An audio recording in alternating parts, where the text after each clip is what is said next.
नमस्कार बच्चों, मैं सोनू सांकला श्री सुमेर उच्च माध्यमिक विद्यालय की ऑनलाइन क्लासेस में आपका स्वागत करती हूँ। क्लास 9 ज्योग्राफी का चैप्टर 2 कर रहे थे। हमने भारत का भौतिक स्वरूप समझा था। भारत के प्रमुख भौतिक स्वरूपों के बारे में हेडलाइन पढ़ी थी हमने कि भारत को 6 भौतिक विभागों में बांटा गया है। 6 भौतिक विभागों की मैप में हमने स्थिति समझी थी। आज हम शुरू करेंगे भारत का पहला भौतिक विभाग हिमालय पर्वत। सबसे पहले मैप में इसकी स्थिति को समझेंगे। भारत का सबसे पहला भौतिक विभाग या भौतिक क्षेत्र जो है हिमालय पर्वत श्रेणी है, जो उत्तर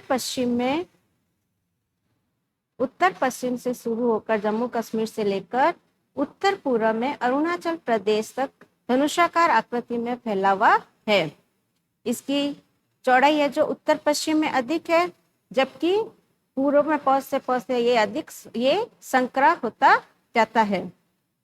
हिमालय पर्वत श्रेणी को देशांतरीय आधार पर यानी उत्तर पश्चिम से लेकर उत्तर पूर्व तक देशांतरीय विस्तार के आधार पर इसको हमने 3 भागों में समझा था। पहला भाग था महान हिमालय, जो सबसे ऊपरी भाग है। बीच के भाग कहलाता है मध्य हिमालय और सबसे नीचे वाला भाग कहलाता है शिवालिक श्रेणी। महान हिमालय में है जो आपको ध्यान रखना है, उत्तरी पश्चिमी भाग में भी 4 श्रेणियां हैं। पहली काराकोरम श्रेणी, दूसरी लद्दाख श्रेणी, तीसरी जास्कर श्रेणी और सबसे नीचे कहलाएगी पीर पंजाल श्रेणी। हमने पिछले वीडियो में देखा था हिमालय पर्वत श्रेणी का सबसे ऊंचा पर्वत शिखर है जो एवरेस्ट पर्वत है, जो कि नेपाल में स्थित है। भारतीय सीमा के अंतर्गत या भारतीय भूभाग में हिमालय पर्वत श्रेणी का सबसे ऊपरी शिखर है जो K2 कहलाता है, जिसका दूसरा नाम है गॉडविन ऑस्टिन। क्या नाम है? Godwin Austen. K2 भी याद रखना है और गॉडविन ऑस्टिन भी आपको याद रखना है। अगर हिमालय पर्वत श्रेणी का सबसे ऊंचा शिखर पूछा जाए तब तो एवरेस्ट पर्वत है, जो कि नेपाल में स्थित है। अगर भारतीय भूभाग में पूछा जाए तो सबसे ऊंचा है जो K2 है, जिसे गॉडविन ऑस्टिन कहते हैं, जो कि काराकोरम दर्रे में स्थित है। ये भारत के जम्मू कश्मीर राज्य में, जो पहले जम्मू कश्मीर राज्य था, अब ये है जो लद्दाख के अंतर्गत आता है। मोटे तौर पर हिमालय का विस्तार है जो 2400 किलोमीटर है। उत्तर पश्चिम में ये 400 चौड़ाई में है जो 400 किलोमीटर चौड़ा है, जबकि अरुणाचल प्रदेश में ये मात्र 150 किलोमीटर तक रह जाता है। इसी सब को हम पहले पढ़ लेते हैं। हिमालय पर्वत भारत की उत्तरी सीमा पर विस्तृत हिमालय भूगर्भीय रूप में युवा एवं बनावट के दृष्टिकोण से वलित पर्वत श्रृंखला है। हमने जब सारे भौतिक विभागों के नाम पढ़े तो उस समय बताया था कि हिमालय पर्वत है जो हमारा नवीनतम भौतिक विभाग है। प्राचीनतम विभाग में प्रायद्वीपीय पठार और थारका मरुस्थल बताया था, और नवीनतम विभाग में है जो हिमालय पर्वत श्रेणी को बताया था। ये युवा है, यानी इसको बने हुए ज्यादा समय नहीं हुआ है। वलित पर्वत श्रृंखला है। यह पर्वत श्रृंखला पश्चिम पूर्व दिशा में सिंधु से लेकर ब्रह्मपुत्र नदी तक फैली है, यानी उत्तर पश्चिम में सिंधु नदी से लेकर उत्तर पूर्व में ब्रह्मपुत्र नदी तक इसका विस्तार है। हिमालय विश्व की सबसे ऊंची पर्वत श्रेणी है। एक अत्यधिक असम अवरोधों में से एक है। विस्तार इसका बताया 2400 किलोमीटर लंबाई में फैला हुआ है। अर्धवृत्त, धनुषाकार या चाप की आकृति का है। इसकी चौड़ाई कश्मीर में 400 किलोमीटर, जबकि अरुणाचल प्रदेश में ये मात्र 150 किलोमीटर है। हमने पहले भी पढ़ा कि उत्तर पश्चिम में है जो इसका विस्तार जैसे जैसे उत्तर पूर्व की तरफ जाता है ये संकरा होता जाता है। उत्तर पश्चिम में जहाँ कश्मीर की तरफ इसकी चौड़ाई 400 किलोमीटर हो जाती है, वहीं अरुणाचल प्रदेश तक पहुंचते ये मात्र 150 किलोमीटर चौड़ा ही रह जाता है। पश्चिमी भाग की अपेक्षा पूर्वी भाग की ऊंचाई में अधिक विविधता पाई जाती है। पश्चिमी भाग वही कश्मीर वाला क्षेत्र आ जाता है, यहाँ पर है जो ऊंचाई अधिक है, जबकि पूर्वी भागों में इसमें विविधता पाई जाती है। कहीं बहुत अधिक है तो कहीं बहुत कम हो जाते हैं। पूरे देशांतरीय विस्तार के साथ हिमालय को 3 भागों में बांटा गया है। देशांतरीय विस्तार के साथ 3 भागों में बांटा गया है। इन श्रृंखलाओं के बीच बहुत अधिक संख्या में घाटियां पाई जाती है।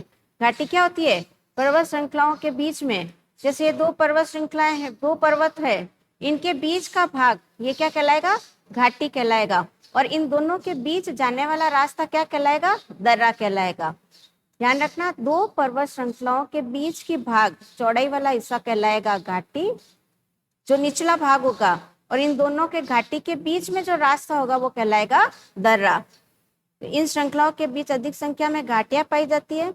सबसे उत्तरी भाग में इस श्रृंखला को महान या आंतरिक हिमालय कहा जाता है, या इसे हिमाद्री हिमालय भी कहते हैं। सबसे ऊपर का भाग, इसको महान हिमालय कहेंगे, आंतरिक हिमालय कहेंगे, या हिमाद्री हिमालय कहेंगे।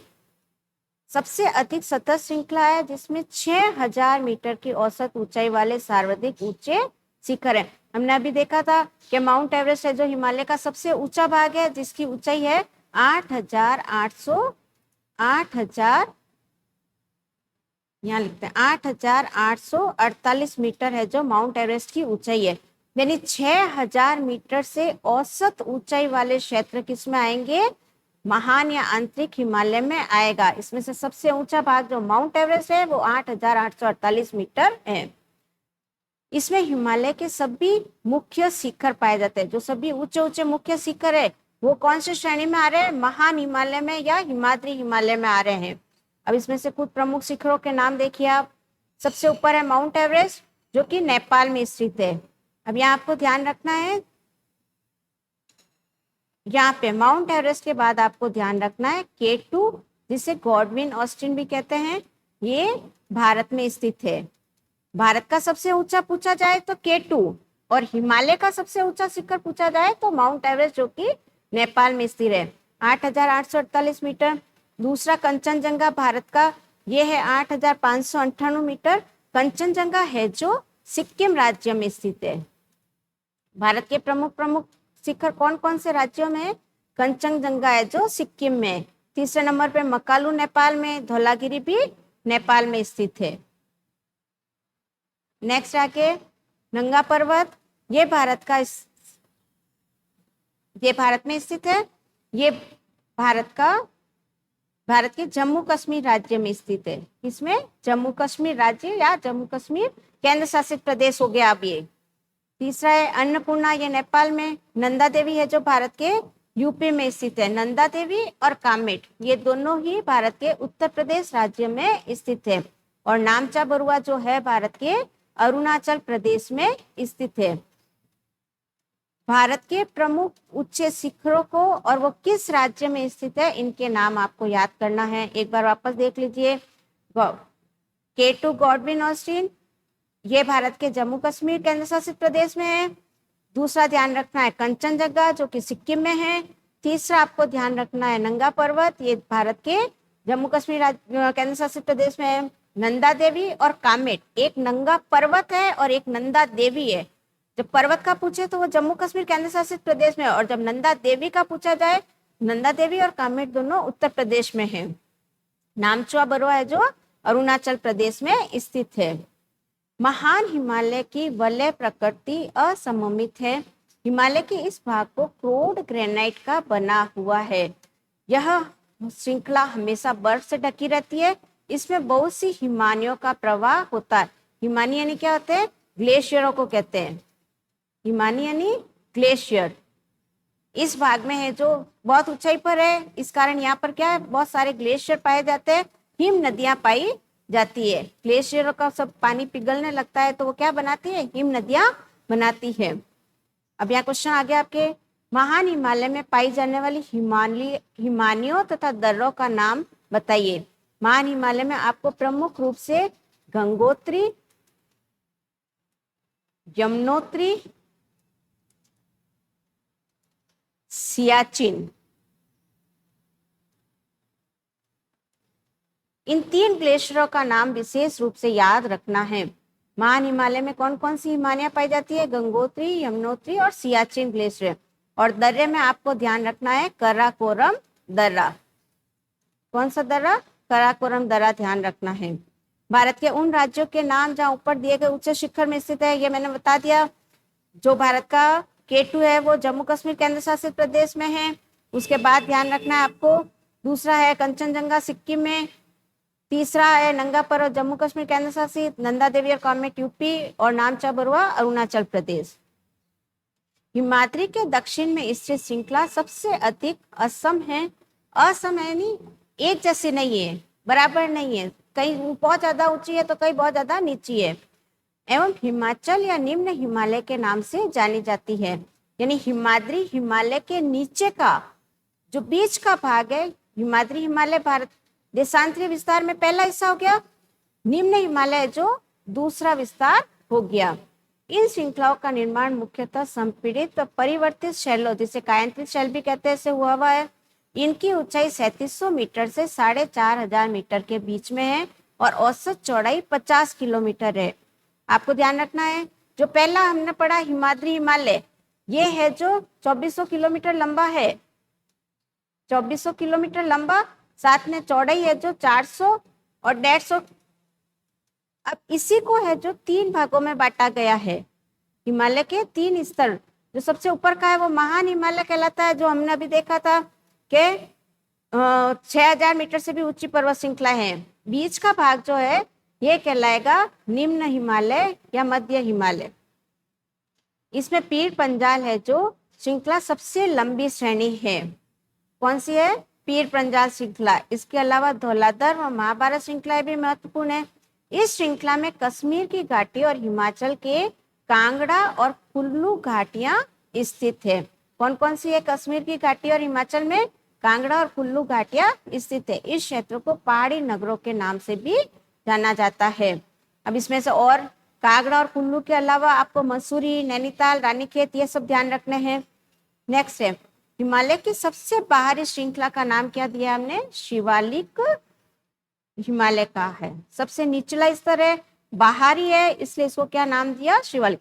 जो सबसे ऊपर है, जो आंतरिक हिमालय, उसको महान हिमालय कहा है, और जो सबसे नीचा है उसको शिवालिक या बाह्य हिमालय कहा है। इसकी चौड़ाई है जो 10 से 50 किलोमीटर तक है। यहाँ पर ऊंचाई केवल 900 से 1100 मीटर के बीच की ही रह जाती है।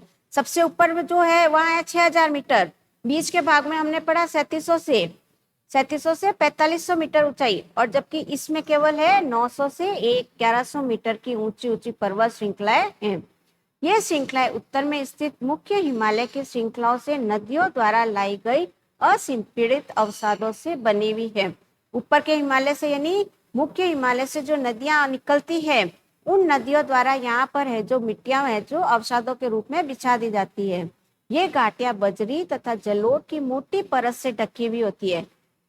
यहाँ समझना यह है आपको कि जब ऊपरी भाग से किसी भी पहाड़ी ढलान से नदियां निकलेगी, ये समझ लीजिए पहाड़ी यहाँ से नदी निकल रही है, तो ढलान पर उस पानी का वेग क्या होगा? बहुत ज्यादा तेज होगा, तो वो अपने साथ साथ बहुत सारे कंकड़ पत्थर और सब बहा के लेके आएंगे। जैसे ही निचले क्षेत्र में, घाटी क्षेत्र में पहुंचेगी, ढलान कम हो जाएगा तो पानी का वेग कम हो जाएगा। वेग के कम होते ही है जो यहाँ पर क्या हो जाएगा? नदियों द्वारा लाई गई भारी भारी वस्तु है, जैसे मोटी बजरी होती है, जलोढ़ मिट्टी है, वो यहाँ पर क्या हो जाएगी? जमा होने लग जाएगी, जिससे यहाँ जलोढ़ की मोटी परत बन जाती है। निम्न हिमाचल तथा शिवालिक के बीच में स्थित लंबवत घाटी को दून के नाम से जाना जाता है। यानी जो निम्न हिमाचल है, सबसे नीचे का हिमालय, और शिवालिक श्रेणी, इनकी घाटियों को क्या कहा जाता है? दून, जिसमें से प्रसिद्ध है देहरादून, कोटली दून और पाटली दून। ये पूरा मैप में वापस देख लीजिए। ये सबसे ऊपरी है जो आपका महान हिमालय है, जिसमें काराकोरम श्रेणी, लद्दाख श्रेणी, जास्कर श्रेणी आ गई। ये K2 है जो हमारे भारत की सबसे ऊंची चोटी है। ठीक है, यहाँ पर है जो हमने पढ़ा था कंचनजंगा, यहाँ पे माउंट एवरेस्ट को देखा था, बीच के मध्य हिमालय, और सबसे नीचे ये है जो शिवालिक हिमालय है। नेक्स्ट, इस उत्तर दक्षिण के अतिरिक्त हिमालय को पश्चिम से पूर्व तक स्थित क्षेत्रों के आधार पर भी विभाजित किया है। अभी हमने जो पढ़ा था वह देशांतरीय आधार पर विभाजन पढ़ा था कि उत्तर पश्चिम से लेकर उत्तर पूर्व तक भारत है जो हिमालय है जो देशांतरीय आधार में 3 भागों में बटा हुआ था। अब हम पश्चिम से पूर्व तक इसे क्षेत्रों के आधार पर भी विभाजित करेंगे। इनका वर्गीकरण है जो नदी घाटी की सीमाओं के आधार पर किया गया है। यानी 1-2 नदियों के बीच के हिमालय को किस नाम से जाना जाता है, ये बताया गया है। सबसे पहला ध्यान रखना है सतलज और सिंधु नदी के बीच में।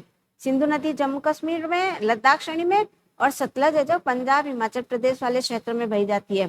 तो सिंधु और सतलज नदी के बीच के हिमालय को भाग को क्या कहा जाता है? पंजाब हिमालय कहा जाता है। ये नदियों के वर्गीकरण के आधार पर पहला भाग है कि सिंधु व सतलज नदियों के बीच का हिमालय कहलाता है पंजाब हिमालय। लेकिन पश्चिम से पूर्व तक क्रमशः इसे कश्मीर और हिमाचल हिमालय भी कहा जाता है, क्योंकि इसमें सिंधु और सतलज नदियों के बीच में कौन कौन से केंद्र शासित प्रदेश और आ रहे हैं? लद्दाख आ रहा है, जम्मू कश्मीर आ रहा है, हिमाचल प्रदेश आ रहा है और पंजाब आ रहा है। 2 केंद्र शासित प्रदेश आ रहे हैं और 2 है जो राज्य आ रहे हैं। मुख्य रूप से इसको पंजाब हिमालय कहते हैं, लेकिन इसको अन्य नाम में है जो कश्मीर और हिमाचल हिमालय के नाम से भी जाना जाता है। ये कौन कौन सी नदियों के बीच में? सिंधु और सतलज नदियों के बीच में। अब सतलज और काली नदियों के बीच में, ये इसका दूसरा वर्गीकरण होगा, इसको कहते हैं कुमाऊं हिमालय। ठीक है, सिंधु और सतलज नदी के बीच के भाग को पंजाब हिमालय, सतलज और काली नदियों के बीच के भाग को कुमाऊं हिमालय कहा जाता है। तीसरा वर्गीकरण आएगा काली और तीस्ता नदी के बीच में, इसको कहा जाता है नेपाल हिमालय। ठीक है, और चौथा वर्गीकरण आएगा तीस्ता एवं दिहांग नदियों में, जिसे कहा जाता है असम हिमालय। हिमालय की कुछ श्रेणियों के नामों का आपको पता करना है। अब एक बार वापस देख लीजिए। उत्तर पश्चिम से उत्तर पूर्व में हिमालय को उत्तर से दक्षिण के आधार पर है जो 3 भागों में बांटा गया है, उसे हम कहते हैं महान हिमालय, मध्य हिमालय या निम्न हिमालय और शिवालिक श्रेणी। इसी तरह से इसको पूर्व से पश्चिम के आधार पर नदियों के आधार पर वर्गीकरण किया गया, जिसमें है सिंधु और सतलज नदी पंजाब हिमालय, दूसरा है सतलज और काली सिंध नदी जिसे कुमाऊं हिमालय, काली और तीस्ता नदी के बीच में नेपाल हिमालय, और तीस्ता और दिहांग नदी के बीच में है इसका सीमांकन है जो असम हिमालय के रूप में किया गया है। ब्रह्मपुत्र हिमालय की सबसे पूर्वी सीमा बनाती है। ब्रह्मपुत्र नदी है जो, यानी कि तीस्ता नदी के बाद ये ब्रह्मपुत्र हिमालय की सबसे पूर्वी सीमा बनाती है। यहाँ दिहांग महाखंड है के बाद हिमालय दक्षिण की ओर एक तीखा मोड़ बनाता है। क्या करेगा? दिहांग महाखंड गार्ज है, यानी कि ऊंचाई से जो दिहांग नदी गिरती है, ये क्या बनाते हैं? गार्ज को बनाती है। ये गार्ज है जो यहाँ से फिर हिमालय है जो दक्षिण की ओर तीखा मुड़कर भारत की पूर्वी सीमा के साथ फैल जाता है।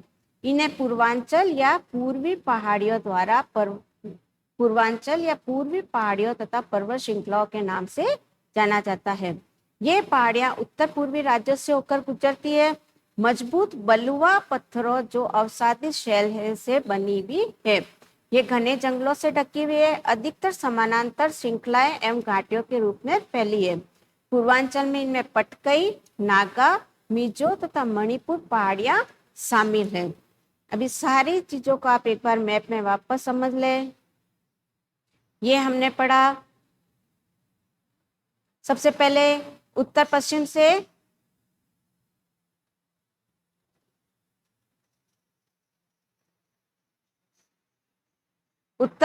से हमने ध्यान रखना है।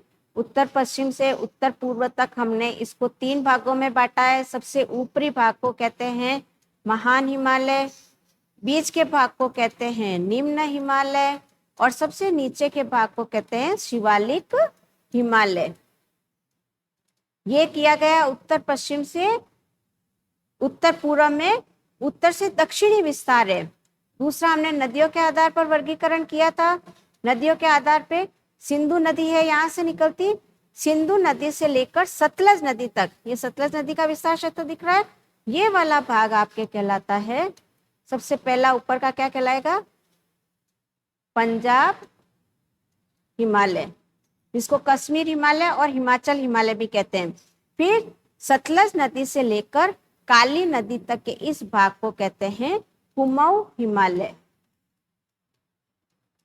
ठीक है, फिर काली नदी से आगे है आपके, काली नदी से आपको ध्यान रखना है, काली नदी से आप तीस्ता नदी जो नेपाल में है यहाँ तक आपको ध्यान रखना है, ये कहलाएगा नेपाल हिमालय। और तीस्ता नदी से दिहांग नदी, ये कहलाएगा असम हिमालय। ठीक है, हो गया। पहला है पंजाब हिमालय, दूसरा है कुमाऊं हिमालय, तीसरा है नेपाल हिमालय और चौथा है असम नेपाल। इसके बाद सांगपो, जो ब्रह्मपुत्र नदी का तिब्बत में नाम क्या है, सांगपो। जब ये भारत में प्रवेश करती है तब ये क्या कहलाती है, दिहांग नदी कहलाती है। और यही दिहांग नदी है जो दिहांग नदी हिमालय का सबसे पूर्वी छोर है और यहाँ से है जो हिमालय पर्वत श्रृंखला दक्षिण की तरफ मुड़ जाती है, जहां पर ये पटकई, नागा, गारो, खासी, जयंती पहाड़ी श्रेणियों में विभाजित हो जाती है। आप लोगों को पूरा विस्तार समझ में आ गया होगा। नेक्स्ट हम लोग देखते हैं उत्तरी मैदानी क्षेत्र, जो कि हिमालय के दक्षिणी भाग में स्थित है। यहाँ हमने देखा था ये पूरा के पूरा हिमालय का दक्षिणी भाग खत्म हो जाता है। यहाँ पर हमने है जो उत्तरी मैदानी भाग देखा था, जो कि गंगा, यमुना, ब्रह्मपुत्र और साथ में सिंधु नदी वाला क्षेत्र भी इसमें आएगा।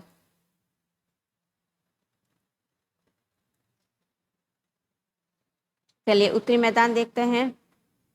उत्तरी मैदान 3 प्रमुख नदी प्रणालियों सिंधु, गंगा एवं ब्रह्मपुत्र तथा उसकी सहायक नदियों से बना है। सिंधु नदी है जो हिमालय से निकलती है, ये हिमाचल प्रदेश और जम्मू कश्मीर, लद्दाख से होती हुई पाकिस्तान में बहती। इसका मुख्य रूप क्षेत्र कौन सा है, पाकिस्तान है।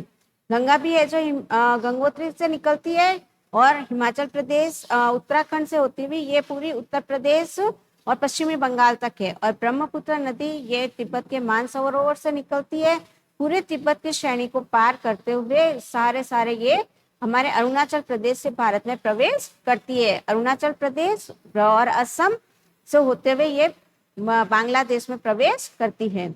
यह मैदान जलोढ़ मृदा से बना हुआ है। जलोढ़ मृदा क्या होती है, नदियों द्वारा बिछाई गई मिट्टी को क्या कहते हैं, जलोढ़ मिट्टी कहते हैं।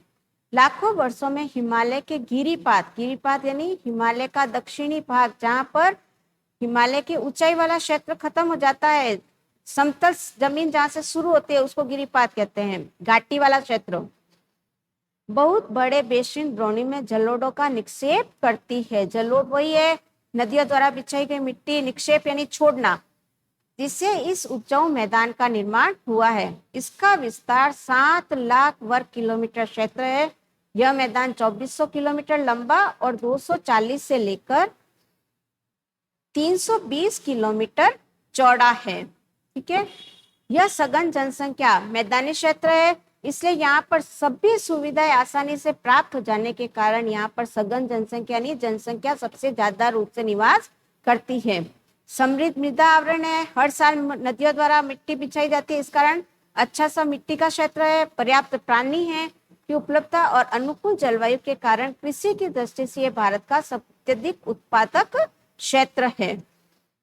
उत्तरी पर्वतों से आने वाली नदियां निक्षेपण कार्य में लगी है। नदी के निचले भागों में ढाल कम होने के कारण नदी की गति क्या हो जाती है, कम हो जाती है, जिसके परिणाम स्वरूप नदीय द्वीपों का निर्माण होता है। अभी आप लोगों को बताया था कि जैसे जैसे नदी है जो पहाड़ों से नीचे की तरफ आती है, ढलान कम हो जाने के कारण पानी की गति कम हो जाती है और नदियों द्वारा पहाड़ी क्षेत्रों से लाए गए भारी भारी मोटे मोटे कंकड़ पत्थरों को है जो गिरिपाद में इकट्ठा करना शुरू कर देती है। और जब ये कंकड़ पहुंच जाता है, इकट्ठे हो जाते हैं और ऊंचाई वाला क्षेत्र में बदल जाते हैं, तो वहां क्या बनते हैं, नदीय द्वीपों का निर्माण होता है। यहाँ आपको ध्यान रखना है, ब्रह्मपुत्र नदी में है जो माजुली विश्व का सबसे बड़ा नदीय द्वीप है, यानी नदी में स्थित द्वीप में क्या नाम ध्यान रखना है, मांजोली द्वीप विश्व का सबसे बड़ा द्वीप है। नदियां अपने निचले भाग में गाद एकत्र हो जाने के कारण बहुत सी धाराओं में बढ़ जाती है। अभी आपको यही चीज समझाया कि यहाँ जैसे जैसे जो ये गाद इकट्ठा होता जाएगा, नदी क्या करेगी, उसको जगह नहीं मिलेगी, तो विभिन्न वितरिकाओं में या बहुत सी दूसरी धाराओं में बन जाएगी। जहां जहां उसको जगह मिलेगी वैसे वैसे नदी है जो विभिन्न भागों में विभाजित होती जाएगी। इन धाराओं को क्या कहा जाता है, वितरिकाएं कहा जाता है। यहाँ आपको ध्यान रखना है, दोआब का अर्थ होता है दो नदियों के बीच का भाग। जैसे अभी हमने पढ़ा था सिंधु और सतलज नदी के बीच का भाग, सतलज और काली सिंध नदी के बीच का भाग, उसको क्या क्या कहते हैं। उसी तरह से दो शब्दों से मिलकर बना है दो, तथा आप का अर्थ होता है पानी। पंजाब भी दो शब्दों से मिलकर बना है, पंच का अर्थ होता है पांच तथा आप का अर्थ होता है पानी। इसका मतलब है 5 नदियों वाला क्षेत्र या 5 पानी वाले भाग का क्षेत्र क्या कहलाता है, पंजाब कहलाता है। उत्तरी मैदान को मोटे तौर पर 3 उप वर्गों में विभाजित किया है। आपको सारे के सारे भौतिक विभागों के नाम और उनके उप विभाग याद रखने हैं। हम हिमाचल, हिमालय और ये पढ़ के आए। अब है उत्तरी मैदान को 3 उपवर्गों में विभाजित किया है। उत्तरी मैदान के पश्चिमी भाग को पंजाब का मैदान कहा जाता है। पश्चिमी भाग पंजाब का मैदान जो सिंधु और उसकी सहायक नदियों के द्वारा बनाया गया है। मैदान का बहुत बड़ा भाग पाकिस्तान में स्थित है।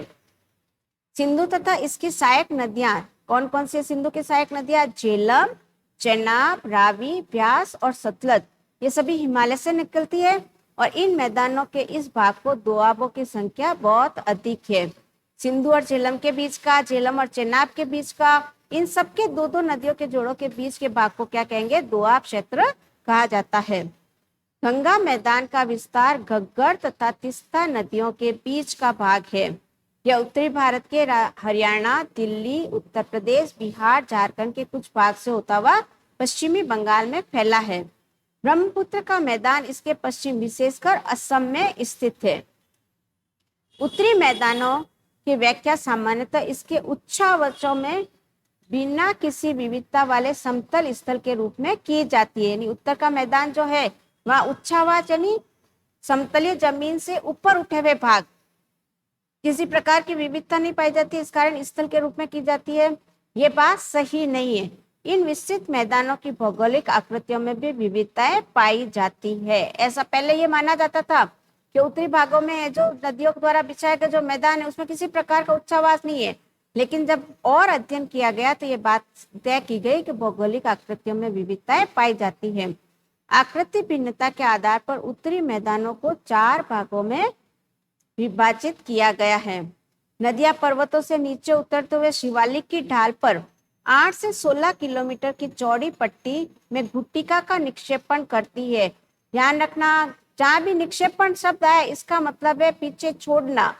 नदियां क्या करती है? अपने साथ बहाकर लाई गई सारी कंकड़, मिट्टी, पत्थर जितने भी होते हैं उनका निक्षेपण करना, यानी उनको छोड़ देती है। कब? जब वो ढाल से नीचे उतरती है। इसे हम क्या कहते हैं? भाबर नाम देते हैं। क्या कहते हैं? भाबर। सभी सरिताएं इस भाबर पट्टी में विलुप्त हो जाती है। क्या करती है? विलुप्त हो जाती है। क्योंकि आपने देखा था कि जैसे जैसे है जो नदियां पर्वतीय ढाल से नीचे आती है तो वहां क्या हो जाता है? खूब सारा गाद इकट्ठा हो जाता है। अब यहाँ पर क्या करेगी? नदियों को अगर आगे बहने के लिए स्थान नहीं मिलेंगे तो इन बड़े बड़े पत्थरों के नीचे से होकर है जो नदियां बहने लगेगी। जहाँ पे द्वीपों का निर्माण हो जाता है यही क्षेत्र क्या कहलाता है? भाबर। बड़े बड़े पत्थरों का निक्षेपण जो होता है घाटियों के पद में, शिवालिक की ढाल के निचले क्षेत्र में, वो कहलाएगा भाबर। सभी सरिताएं इस भाबर पट्टी में विलुप्त हो जाती है। इस पट्टी के दक्षिण में ये सरिताएं एवं नदियां पुनः निकल आती है। जहाँ छुप जाती है वो तो क्षेत्र कहलाता है भाबर, और जहां पर नदियां जैसे ही है जो वापस ये बड़े बड़े पत्थर खत्म होते हैं, वापस जमीन पर, सतह पर दिखाई देने लग जाती है, उसे क्या कहेंगे? हम तराई कहेंगे। इन नम तथा दलदली क्षेत्रों का निर्माण करती है जिसे हम तराई कहते हैं। पहला भाग ध्यान रखना है भाबर हो जाएगा। दूसरा भाग आपको ध्यान रखना है तराई। जब नदियां पहाड़ों की ढाल से नीचे उतरती है तब ढाल समाप्त हो जाने के कारण नदियों का वेग कम हो जाता है और बड़े बड़े पत्थर और एक पर्वत श्रेणियों के घाटी क्षेत्र में जमा होने लग जाते हैं तो उस क्षेत्र को कहेंगे भाबर। और जब इस भाबर क्षेत्र के दक्षिणी भाग में नदियां पुनः स्थलीय भाग पर दिखने लग जाती है तो वो क्षेत्र कहलाएगा तराई। वन्य प्राणियों से भरा घने क्षेत्र जंगलों का क्षेत्र होता है। बंटवारे के बाद पाकिस्तान से आए शरणार्थियों को कृषि योग्य भूमि उपलब्ध कराने के लिए इस जंगल को काटा गया। इस क्षेत्र में दूधवा राष्ट्रीय पार्क की स्थिति है। ठीक है ना। उत्तरी मैदान का विशालतम भाग पुरानी जलोढ़ का बना हुआ है। वे नदियों के बाढ़ वाले मैदान के ऊपर स्थित है। वेदिका जैसी आकृति प्रदर्शित करते हैं, इस भाग को भांगर कहते हैं। अब यहाँ थोड़ा सा वापस समझ लो कि जब नदियां, हर साल नदियों में बाढ़ आती है, बाढ़ के द्वारा बिछाई गई नवीन मिट्टियों को, जब नवीन मिट्टी की बात आए तो वहां आपको ध्यान रखना है, जहां हर साल बाढ़ का पानी पहुंच जाता है तो वो निर्माण करते हैं खादर का, यानी उस भाग को क्या कहेंगे, खादर। और मान लीजिए ये नदी का पूरा पुराना क्षेत्र है, जहां पर है जो पुराने बाढ़ के क्षेत्र मिट्टी बिछाई गई है, पुरानी मिट्टी है, तो उसको क्या कहते हैं हम, भांगर या बांगर कहते हैं। ठीक है, नवीन मिट्टी के मैदान को कहेंगे खादर और पुरानी मिट्टी के मैदान को कहेंगे बांगर। इसमें सिर्फ इतना सा ध्यान रखना है कि नदियां हर साल बाढ़ के द्वारा जहां नवीन मिट्टियां लेके आती है वो तो कहलाएगा खादर, और जहां हर साल नहीं 2-4 सालों में एक बार ही बाढ़ का पानी पहुंच पाता है, या बाढ़ के पानी से मिट्टियां 4 सालों में 5 सालों में एक बार ही बिछाई जाती है, तो वो कहलाएगा बांगर। जो भांगर क्षेत्र है, यहाँ पर चूनेदार निक्षेप पाए जाते हैं, जिन्हें स्थानीय भाषा में क्या कहते हैं, कंकड़ कहा जाता है। बाढ़ वाले मैदानों के नए तथा युवा निक्षेपों को खादर, यही बात हो गई, जो नए भाग है वो कहलाएंगे खादर और जो पुराने भाग है वो कहलाएंगे भांगर। इनका प्रत्येक वर्ष पुनः निर्माण होता है, यानी हर वर्ष यहाँ बाढ़ के द्वारा नवीन मिट्टी बिछाई जाती है, इस कारण इनका हमेशा पुनः निर्माण होता है। इसीलिए ये उपजाऊ और गहन खेती के लिए आदर्श होते हैं। आज हमने भारत के 2 भौतिक विभागों के बारे में पढ़ा है, उत्तरी पर्वतीय क्षेत्र और मैदानी क्षेत्र। ठीक है ना, इन दोनों ही क्षेत्रों के बारे में आपको पढ़ना है और जो जो चीजें मैप में समझाई गई है उन्हें याद करना है। आज की क्लास यहीं समाप्त करते हैं। धन्यवाद बच्चों।